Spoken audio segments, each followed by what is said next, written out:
Hi అందరికీ నమస్కారం. Welcome to black news channel. నా పేరు రామకృష్ణ. ప్రస్తుతం మనతో పాటు గెస్ట్గా ఉన్నారు షణ్ముఖ్ గారు. సార్ నమస్తే అండి. నమస్తే అండి. సార్, మాజీ ముఖ్యమంత్రి జగన్మోహన్ రెడ్డి గారు నిన్న ఆయన పార్టీ మాజీ ఎమ్మెల్యే వల్లభనేని వంశీని కలవడానికి ములాఖాత్కి అయితే వెళ్ళారు. మరి ఈరోజు గుంటూరులోని మిర్చి యార్డ్లోకి రైతులను పరామర్శించడానికి వెళ్ళారు.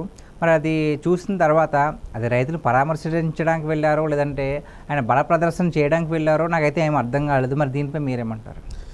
ఇప్పుడు నిన్నటి రోజున జగన్మోహన్ రెడ్డి గారు వల్లభనేని వంశీతో ములాఖత్ అయ్యి ప్రెస్ మీట్ పెట్టడం జరిగింది. ఓకే, ఎనీహౌ వాళ్ళ కార్యకర్త, వాళ్ళ నాయకుడు, తెలుగుదేశం పార్టీ నుంచి లాగేసుకున్నటువంటి నాయకుడు, ఎనీహౌ ఏదైనప్పటికీ నిన్న చేసినటువంటి వ్యాఖ్యలే సంచలనం రేపాయి. అందగాడు అని చెప్పేసి ఒకరి మించి ఒకరు అందగాళ్ళు ఉన్నారు. అంటే గత తెలుగుదేశం పార్టీలు వీళ్ళంతా అందగాళ్ళు, అంటే నాకంటే ఎక్కువ అందంగా ఉన్నారని చెప్పేసి ఆయన ఉద్దేశంతో చాలా చాలా కాంట్రవర్సీలు నడిచాయి నిన్నటి రోజున. ఓకే, ఇప్పుడు ఏమంటున్నారు? సరే, వల్లభనేని వంశీ గారికి టైం ఇచ్చినంత ఒక దళితుడు కోడికత్తి శ్రీను దాదాపు 5 సంవత్సరాల పైమాటే జైలులో మగ్గుతున్న, కేవలం కోర్టులో హాజరయ్యి అంటే జస్ట్ చెప్పడానికి, తన వాక్యాలు చెప్పడానికి కోర్టులో టైం చాలట్లేదు. ఎక్కడో బెంగళూరులో ఉన్నటువంటి జగన్మోహన్ రెడ్డి గారు వల్లభనేని వంశీ కోసము యుద్ధ ప్రాతిపదికన వేగవంతంగా అతి తొందరగా వచ్చేసి ములాఖత్ అయ్యేసి ప్రెస్ మీట్ పెట్టారు. కానీ ఎందుకు కోడికత్తి శ్రీని విషయంలో ఈ విధంగా చేస్తున్నారనేది దళితుల యొక్క ఆందోళన, మానసిక వేదనగా చెప్పవచ్చు. మరి ఈరోజు ఏమంటున్నారు? మిర్చి యార్డ్కి వెళ్ళేసి పరామర్శ, రైతుల తరపున పోరాడతామని చెప్పి చెప్తా ఉన్నారు. నిజంగా అక్కడ మీరు బాగా గమనించినట్లయితే, ఆ వీడియోలో మీరు చూసినట్లయితే, నందిగాం సురేష్ ఇదే జగన్మోహన్ రెడ్డి గారు తన కారులో లేలపిరెడ్డిని వెంట పెట్టుకొని వెళ్ళడం జరిగింది. ఇదే నందిగాం సురేష్ను తన యొక్క వ్యక్తిగత సిబ్బందితో తోసేయడం జరిగింది. ఇది వీడియోల్లో స్పష్టంగా కనపడింది. మరి కోడికత్తి శ్రీను అయినా దళితుడే, ఈరోజు నందిగాం సురేష్ అయినా దళితుడే. మరి సరే, ఇది దళితులకు అవమానమైనప్పటికీ అక్కడితో నందిగాం సురేష్ ఇంత అవమానం జరిగిన తర్వాత ఎందుకని చెప్పేసి వెనుదిరగడము.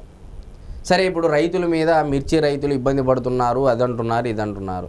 ఇప్పటి వరకు ఇంతవరకు మిర్చి యార్డు రైతులకు సంబంధించి ఎవరైనా ధర్నా చేశారా, లేకపోతే ప్రభుత్వానికి సమస్యలు విన్నవించుకున్నారా, లేదా ఏదైనా జరిగిందా? అదే సార్ మా డౌట్ కూడా. అంటే సడన్గా మిర్చి యార్డ్కి వెళ్ళి రైతులు పరామర్శించడం అంటే మీరు అన్నట్టుగా వాళ్ళు ఏమీ ధర్నాలు చేయలేదు, మాకు ఈ సమస్యలోనైనా కూడా ప్రభుత్వం విన్నపించుకోలేదు. ఎందుకు వెళ్ళారంటారు? కనీసం పోలీసుల అనుమతి తీసుకోకుండా, ఇన్ఫర్మేషన్ ఇవ్వకోకుండా పోలీసులకి ఇలా మీరు వెళితే, అంటే ఇప్పుడు అది రైతుల గురించి పరామర్శ అయితే యాత్ర అయితే కాదు, రైతుల గురించి పోరాటం అయితే కాదు. ఇక్కడ స్పష్టంగా కనబడతా ఉంది బల ప్రదర్శన. మేము ఇంకా స్టార్ట్ చేశాము, మీ మీద ఒత్తిడి చేయడం మేము స్టార్ట్ చేశాము అని చెప్పేసి ఏదో రకంగా ఒక సమస్యలు క్రియేట్ చేయడం. మీరు చూస్తే మిర్చి యార్డులో కొంతమంది రైతుల డబ్బులు కూడా పోయాయంట, దొంగతనాలు జరిగాయంట. ఒక రైతు విలవిల్లాడుతున్నాడు, నాకు 30,000 రూపాయలు కొట్టేసినారు నా జోబీలో ఉండేది, నా దగ్గర ఉండే డబ్బులు. ఇంతమంది ఒక్కసారికి వచ్చి పడడం వల్ల కొంతమందికి గాయాలయ్యాయి, బలవంతంగా నూకేస్తున్నారు రైతులను అవమానపరుస్తున్నారు వీళ్ళు, రైతుల గురించి వచ్చేసి అని చెప్పేసి కూడా రైతులు ఆవేదన వ్యక్తం చేస్తూ ఉన్నారు. మరి నిజంగా జగన్మోహన్ రెడ్డి గారు ప్రభుత్వానికి ఒక సమస్యను విన్నవించుకోవాలంటే అదే మిర్చి యార్డు ఎదురుగా ఒక టెంట్ వేసుకొని శాంతియుతంగా ధర్నా చేయవచ్చు. లేకపోతే అసెంబ్లీకి వచ్చి, ఇప్పుడు అసెంబ్లీ సెషన్ స్టార్ట్ అవుతుందండి, బడ్జెట్ ప్రవేశపెడతారు రేపు మార్చి 1వ తారీఖు, ఈ మంత్ లాస్ట్కో. రేపు అసెంబ్లీ సెషన్కి వచ్చేసి గుంటూరు కాదు, మొత్తం యావత్ ఆంధ్రప్రదేశ్ రాష్ట్రంలో ఏ సమస్యలు ఉన్నాయో ఇంక్లూడింగ్ పులివెందులతో సహా మీరు ప్రజల తరపున పోరాడాలి అనుకుంటే భయంకరంగా పోరాడవచ్చు. 10 మంది ఎమ్మెల్యేలతో మీ వాయిస్ ఆఫ్ ద వాయిస్లెస్ వినిపించవచ్చు ఖచ్చితంగా అని చెప్పేసి నేను మీడియా ముఖంగా చెప్తా ఉన్నాను. అసలు మీరు రైతుల పట్ల చిత్తశుద్ధి ఉంటే గత 5 ఏళ్లలో రైతులకు ఇన్పుట్ సబ్సిడీ ఇచ్చారా? లేకపోతే డ్రిప్స్ 90% సబ్సిడీతో నిన్నటి రోజున ఇప్పుడున్నటువంటి కూటమి ప్రభుత్వం కూడా జీవో ఇవ్వడం జరిగింది. సబ్సిడీ కేంద్ర వాటా ఎంత, రాష్ట్ర వాటా ఎంత, మామూలుగా ఈ చిన్నకారు రైతులు, సన్నకారు రైతులు, పెద్ద రైతులు ఇట్లా వారీగా వాటా కూడా పెట్టడం జరిగింది. ఎస్సీ, ఎస్టీ, బీసీలకు ఉన్నటువంటి రైతులు ఎవరైతే ఉన్నారో 100% సబ్సిడీ. సన్నకారు రైతులు అంటే 5 ఎకరాల లోపులు, పెద్ద రైతులు అంటే 12.5 ఎకరాల లోపులు ఉండే వాళ్ళకి 10%, 20% వాటా పెట్టున్నారు. మిగతాదంతా రాష్ట్ర ప్రభుత్వం కేంద్ర ప్రభుత్వం వాటాలోకి వెళ్తుంది. మరి రైతుల పట్ల మీకు చిత్తశుద్ధి ఉన్నట్లయితే గతంలో పసుపు బోర్డు పెడతామని చెప్పేసి ఇదే మీరు హామీ ఇవ్వడం జరిగింది జగన్మోహన్ రెడ్డి గారు, పోయా. మరి ఈరోజు మిర్చి, అసలు ఆంధ్రప్రదేశ్లో గుంటూరు మిర్చి అంటే వరల్డ్ వైడ్ ఫేమస్. మీరు ఎందుకు బ్రాండింగ్ చేయలేకపోయారు మిర్చిని? నిజంగా మీకు రైతుల పట్ల చిత్తశుద్ధి ఉంటే గతంలో ఇదే మిర్చి రైతులకు గిట్టుబాటు ధర కల్పించారా లేదా? మీ ఒక్కసారి మీకు మీరు విమర్శ అంటే క్వశ్చన్ చేసుకుంటే, అంతర్మదనం చేసుకుంటే రైతుల పట్ల మనకు చిత్తశుద్ధి ఉందా, కూటమి ప్రభుత్వానికి ఉందా అనేది స్పష్టంగా అర్థమవుతూ ఉంటుంది. నేను ఖచ్చితంగా చెప్పగలను.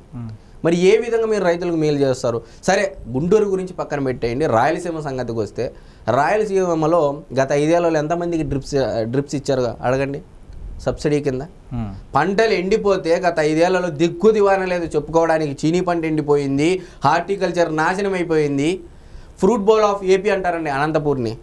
మరి అలాంటి అనంతపూర్లో ఎన్ని పంటలు ఎండిపోయాయి అనేది అందరికీ తెలుసు.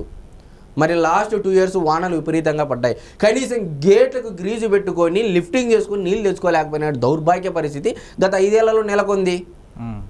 మరి ఈరోజు కూటమి ప్రభుత్వం రాగానే ఎక్కడో కర్ణాటక ప్రభుత్వం చేయాల్సినటువంటి పనిని తుంగభద్ర డ్యామ్ గేట్ ఏదైతే ఉందో కొట్టుకొని పోతే దానిని కన్నయ్య నాయుడు అనేటువంటి వ్యక్తిని కర్ణాటక నుంచి అతను ఆరోగ్యం బాగాలేకపోయినప్పటికీ చంద్రబాబు నాయుడు గారి యొక్క ఆహ్వానం మేరకు అతను వచ్చేసి ఈరోజు దాదాపు 140 టీఎంసీలు నీళ్లు నిలబెట్టినటువంటి ఘనత నారా చంద్రబాబు నాయుడు గారిది. మరి ఎవరికి సమాధానం చెప్పాలి? ఎవరు రైతుల గురించి పోరాడాలి? నిజంగా రైతుల పట్ల చిత్తశుద్ధి ఉంటే చంద్రబాబు నాయుడు గారు చేస్తారని చెప్పేసి ఖచ్చితంగా చెప్పవచ్చు. మరి జగన్మోహన్ రెడ్డి గారు ఈరోజు జగన్మోహన్ రెడ్డి గారు రైతుల తరపున పోరాడతామన్న ప్రతి ఒక్కరు ఒకసారి అంతర్మదనం చేసుకోవాలి. జగన్మోహన్ రెడ్డి గారు సరే కోస్తాంధ్ర ఉత్తరాంధ్ర పక్కన పెట్టండి, అవన్నీ డెల్టా భూములు నీళ్లు ఉండేటువంటి ప్రాంతాలు. రాయలసీమకి ఏం చేశారు అడగండి ఒకసారి. రాయలసీమ ప్రాంతానికి ముఖ్యంగా పులివెందుల నియోజకవర్గంలో చీనీ పంట చాలా కీలకమండి. ఎంతమందికి నీళ్ళు ఇచ్చారు ఒకసారి అడగండి. ఎంతమందికి డ్రిప్స్ ఇచ్చారు అడగండి.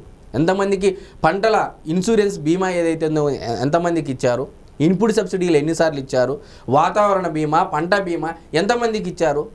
అంటే నేను చెప్పుకుంటా పోతే నిజంగా జగన్మోహన్ రెడ్డి గారికి ప్రజల పట్ల అంటే రైతుల పట్ల ముఖ్యంగా చిత్తశుద్ధి, అంతఃకరణ శుద్ధి ఉంటే ఈ విధంగా రైతుల మీద బల ప్రదర్శన చేయడానికైతే వెళ్ళరు అని చెప్పేసి నేను మీడియా ముఖంగా చెప్తున్నానండి. సో చూసారు కదండి, జగన్మోహన్ రెడ్డి గారు మిర్చి యాటకి వెళ్ళింది పరామర్శకు అయితే కాదు, తన బల ప్రదర్శన చేయడానికి మాత్రమే అని షణ్ముఖ్ గారు అంటున్నారు. మరి మీరేమంటారో కామెంట్ చేయండి. Thank you.